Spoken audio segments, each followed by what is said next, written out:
эти дни большинство мира отпраздновало Рождество. Это такой важный праздник, праздник надежды, праздник сотворения нового, новой жизни. И мы всегда этот праздник очень радуемся в это время, да, потому что думаем о будущем. И очень хорошо, что сегодня вот подумали о столетии. Я вот тоже со столетием, у меня много ассоциаций связано, ну, когда вот говорят, да, какой-то столетний план. В свое время я читал столетний план, который написал наш знаменитый политический деятель, культурный, научный, да, так сказать, деятель Платон Алексеевич Аюнский, который написал знаменитое произведение «Столетний план». Обрисовал город Якутск, весь такой стеклянный, с хорошими дорогами. Ну, это, естественно, было порождением тех замечательных надежд, которые люди тогда питали. Естественно, тогда были красивые здания уже построены в Москве, Санкт-Петербурге, в городах, в которых сам Платон Алексеевич бывал.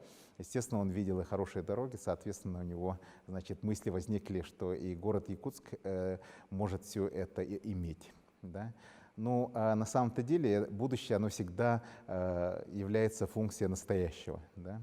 И мы сейчас живем в такое удивительное время, когда технологическое развитие, оно стало невероятным. Человек-то сильно не изменился. И фактически можно сказать, что человек не менялся еще с каменного века. Да? Каким он вот есть, такой он и есть. Да? Так сказать. Все наши эмоции такие же древние. Да? Так сказать. Вот ничего не изменилось сильно, если честно. Если вот читать древних авторов, да, то одни и те же мысли, логика — это то, что присуще нам. Но все то, что мы живем, наши школы, наши институты власти и прочее, это все буквально осталось еще в таком средневековом формате. Да? Вот наша школа — это то, что придумано Яном Амосом Каменским, да? Где-то 400 лет назад почти что. Да? Так сказать.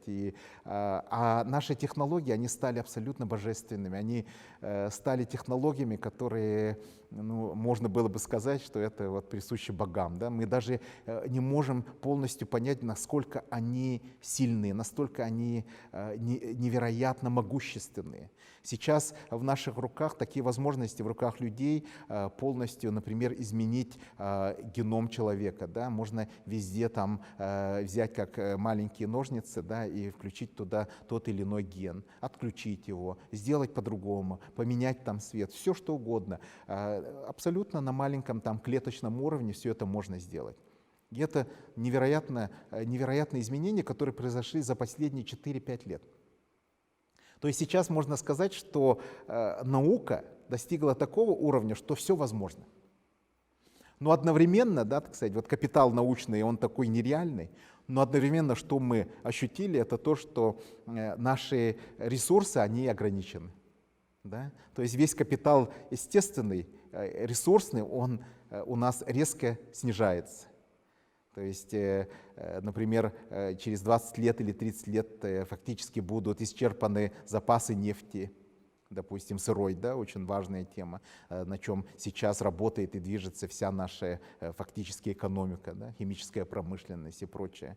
Также другие энергетические ресурсы, да, газ тоже будет исчерпан, да, так сказать, буквально через 100 лет его фактически не будет, да, так сказать. Но видите, как вот наука настолько смогла продвинуться, что все это можно решить, да, буквально. Решение всегда здесь, да, и рядом.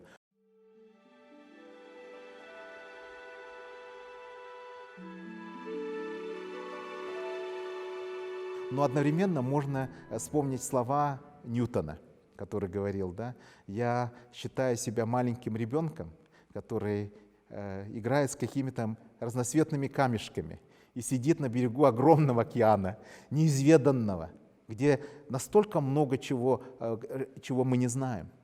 И он в этом прав. Действительно, мы находимся в таком состоянии маленького ребенка, который получил все эти игрушки, да, а фактически он получил гранату. Да, и вот с этой гранатой он сидит и думает, и играет, да, так сказать, строит там какие-то дворцы, там, замки на песке, да, так сказать, и может в любой момент взорваться.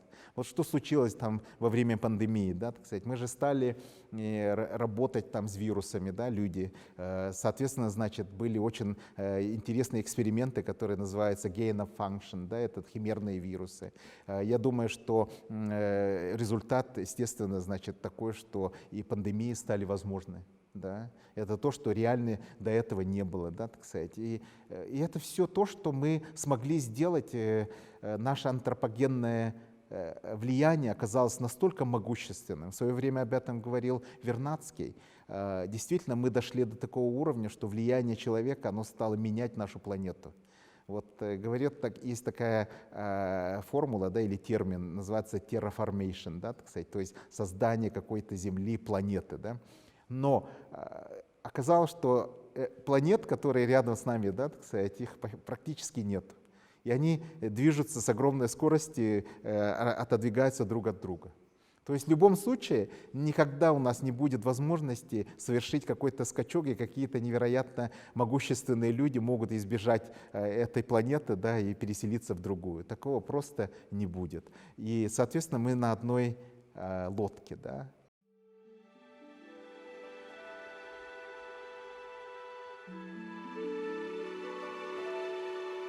100 лет назад было примерно 1 миллиард человек, сейчас 8 миллиардов.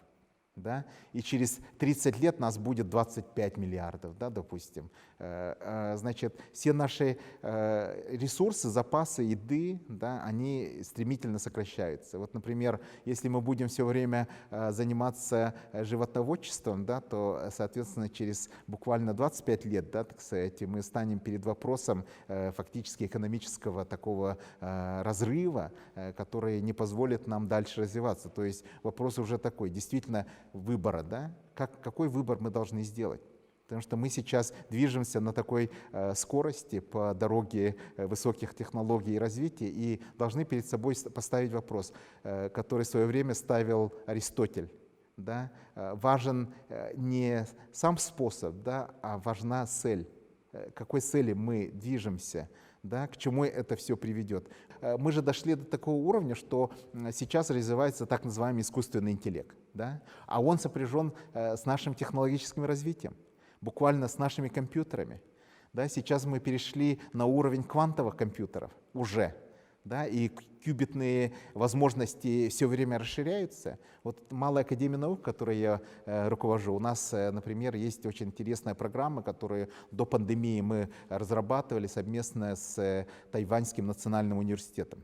И я думаю, что мы сейчас как раз, да, должны наших детей готовить к очень важным решениям. Да? То есть они должны принять решение. Они должны научиться коллаборировать со всеми детьми их возраста, которые находятся в других странах. Мы сейчас разделены там, на разные блоки, да, на разные военные ассоциации и прочее, на разные экономические группы. Но на самом-то деле, чтобы нам выжить как какой-то общности, да, человеческой цивилизации, нам надо обязательно друг с другом общаться.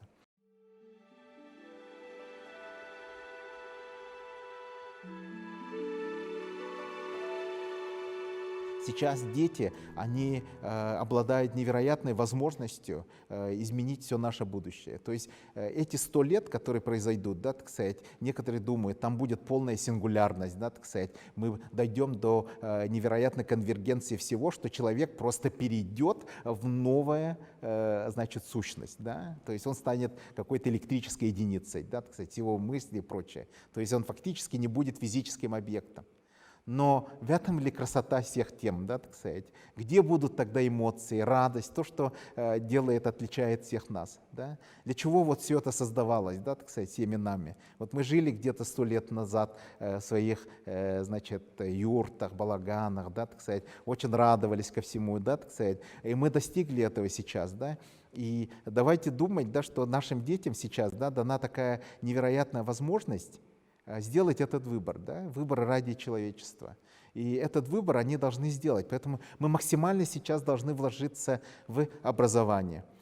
те вещи, которые делают нас людьми, да, так сказать, вот, дать побольше им знаний, истории, культуры, искусства, все то, что мы сейчас и занимаемся. Малая академия наук — это такой региональный центр сейчас по работе с одаренными, талантливыми детьми, и мы все время с ними разговариваем, да, пытаемся дать эти возможности, чтобы они развивали свой талант и при этом не замыкаясь в своих электронных там виртуальных мирах, да, которым сейчас все время проповедуют, да, так сказать, некоторые большие корпорации, да, метатамверсы и прочее, да, пытаются сделать, но физическая оболочка человека, да, так сказать, его состояние — это то самое радостное, как говорится, значит, пространство, в котором человек может получать истинное удовольствие, истинную радость и счастье. И вот это испытание, оно должно быть принято. Да? Для этого мы должны развивать невероятно высокий уровень этического мышления среди вот людей, которые будут потом принимать решения. Мы сейчас не сможем это принять, потому что мы еще не знакомы с этой новой технологией. Да? Мы не на «ты», да? Наши дети на «ты», да, так сказать, уже становятся с этой технологией. Поэтому мы вот все время в надежде, что будущее будет замечательным. И через 100 лет, да, так сказать, все возможности, которые будут, дадут человеку развиваться настолько, что произойдет революция устойчивого развития. Да? То есть можно будет жить исключительно с малыми затратами, но обладая всем комфортом той жизни, которой мы сейчас живем. Даже улучшить ее, сделать нашу планету еще лучше и прочее.